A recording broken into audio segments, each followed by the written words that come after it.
welcome back to the channel. So as you just saw, I pulled off the front bumper. I've got it set up here on the stand here with a blanket on top of it so I don't scratch it up. But the reason I've got this off is because the Wings West kit actually comes with a silver wire mesh that covers up these big holes here, I guess to keep road debris and things from getting up into your radiator and things like that. Here is the mesh that it came with. It's silver, it's pretty ugly at this point. It's all bent up, out of shape. They actually had it epoxied on a little bit on some of these spots. So instead of reusing this mesh here, I could reuse it and flatten it out and repaint it and things like that. I went ahead and ordered some off of Amazon. It's a little bit different. It's actually black. It is aluminum. I'll link it down in the description below if you want to use this stuff. But it seems to be pretty nice. It's painted black and it's a really nice finish on it. The mesh is actually a little bit of a tighter weave than the mesh that came off of here, which I like better. So I'm going to roll this out and get it laid out onto the bumper, get some measurements and start cutting it and seeing if we can get it attached in there.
Alright, now I got the front bumper done as far as the mesh is concerned. I went ahead and pulled these bulbs out as well because we're going to put the bumper lights in before I move on to the rear bumper.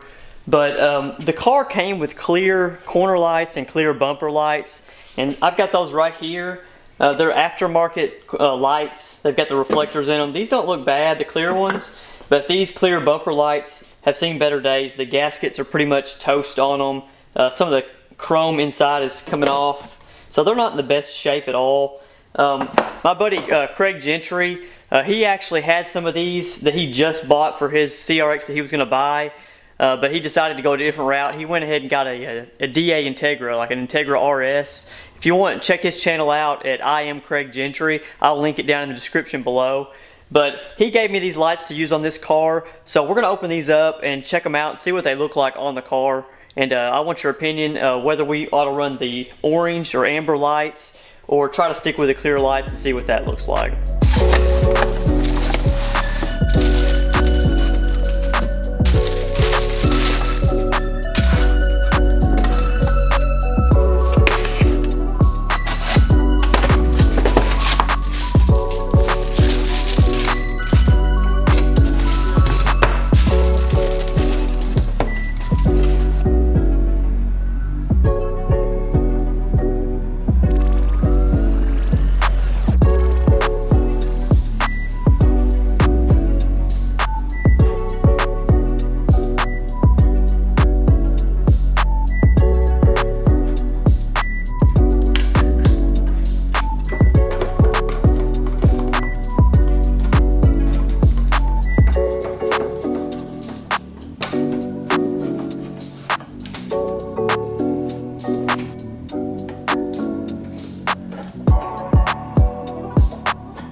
well, we've got the corner lights and the bumper lights installed on the car, and I actually put the clear corner light on the driver's side, and I got the orange corner light on the passenger side. And after taking a look at it, I actually think I like the clear corner better than the orange on this car. I think the clear actually is a little bit cleaner. It flows with the headlight a little bit more. The other side has a little too much contrast, I think. I mean, it's just my opinion. It's a little bit too bright for this car. I may end up using the clear ones. They're in really nice shape. These are brand new, and these are actually I Am Craig Gentry's. If you want to go check him out on YouTube, go over to his channel, and if I end up not using these, give him a like and subscribe, and he's going to give these guys away to somebody that wants them, and they can use those on their CRX. Well, I got the lights boxed up. They are ready to go to their new owner. And if you want to be that new owner and you have a CRX and you want these lights, they're literally brand new. Just go over to his channel, I Am Craig Gentry. Leave a comment on his greatest video that says DA greater than CRX. Now, we know that's not true because we are the channel about CRXs here, and whoever wants these, they should have a CRX anyway, but that's a good way for him to know who wants these lights. So check him out, and we're going to give these guys away.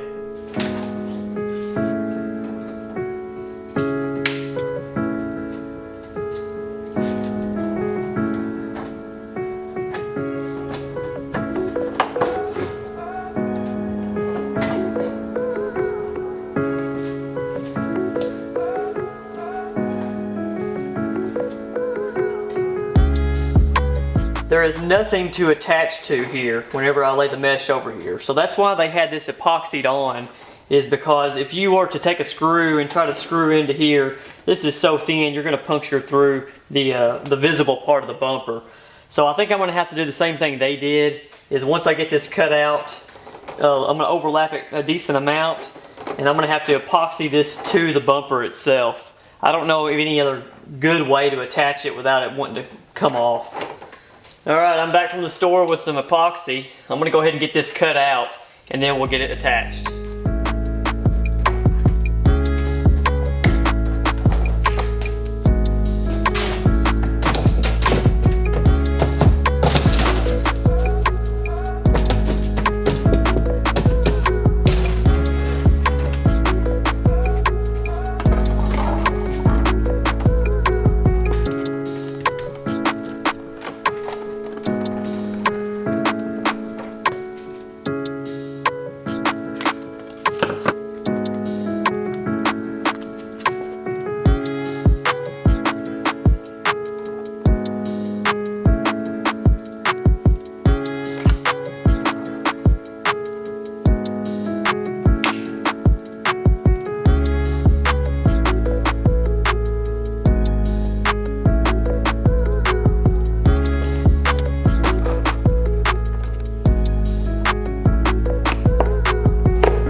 Alright, it's been about 10 or 15 minutes, so this epoxy is now set up. So I don't think it's going anywhere now. Looks pretty good.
Alright guys, it is a new day here. It got late on me last night, so I'm going to jump right back into getting these taillights installed on the car.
But we made really good progress. I got a lot of the smaller things buttoned up on this car. It's basically complete except for the sunroof. Now, I've still got to sand and polish the sunroof, and I'm actually going to have to drop out that entire sunroof assembly and fix one of the linkages in there. So that's going to be the next major project I do on this car. But as far as the exterior is concerned, I'm basically complete with the exterior. We're going to move on in toward the inside, try to clean some things up and take care of some small items that may show up as we test drive the car in the next few days. So thanks for sticking around, and join me in the next episode. We're going to dig a little bit deeper into here and hopefully get this thing put on the market.